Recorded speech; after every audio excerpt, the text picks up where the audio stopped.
Kalau korang rasa cepat give up, jangan tengok video ni. Dulu orang kata, diorang rasa macam aku ni possible untuk nak dapatkan balik keadaan fit macam dulu. Yelah, pace yang laju macam dulu. Tapi kalau korang nak tahu, pada penghujung 2024, dalam bulan 9 macam tu, berat badan aku waktu tu dalam 75-76 kilo tau. Dengan keadaan berat badan macam tu, korang boleh rasakan pace aku berlari tu memang agak-agak slow. Dalam pace 11 macam tu, pace 12, pace 13. Aku jogging waktu tu, banyak run walk je. Everyday kalau aku buat larian kan, memang rasa macam nak give up lah. Tapi disebabkan semangat aku nak buat comeback, aku slow-slow balik, buat training. Aku rangka balik plan latihan aku buat. Kebiasaan runner-runner yang baru nak bermula berlari kan, yang korang selalu buat tu run walk, itulah yang aku buat pada permulaan dalam 3 bulan pertama. Bulan 9, bulan 10, bulan 11 macam tu. Ujung bulan 11 barulah aku start buat long run. Long run pun dalam 8-9 kilo. Itu pun campur-campur lah, ada run walk. Itu pun dalam keadaan pace yang pace 9, pace 10. Tapi masuknya awal tahun 2025, aku dah mula build up.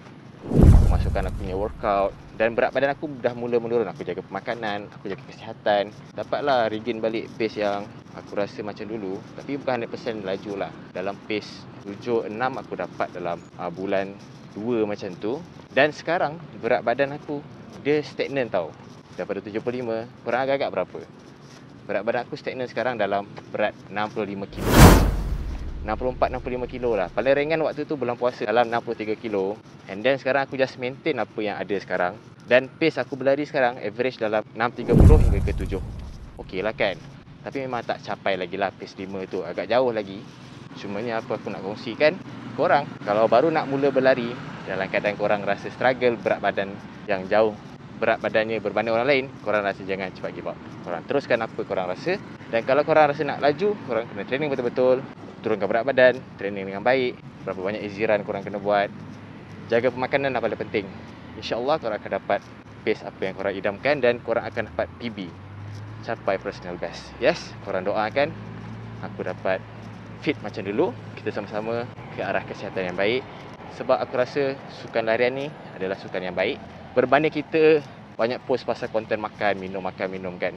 Why not kita ajak orang untuk ke arah kesihatan yang baik seperti jogging, jaga makanan. Benda tu benda baik kan. Dan itu pun salah satu dakwah yang tanpa kita sedar mengajak orang ke arah kebaikan. Why not kita teruskan kan. So korang jangan cepat give up, okay? InsyaAllah daripada pace yang slow akan ke pace laju. Dengan korang konsisten, disiplin, akan dapat. Okay, jumpa lagi next video. Bye bye.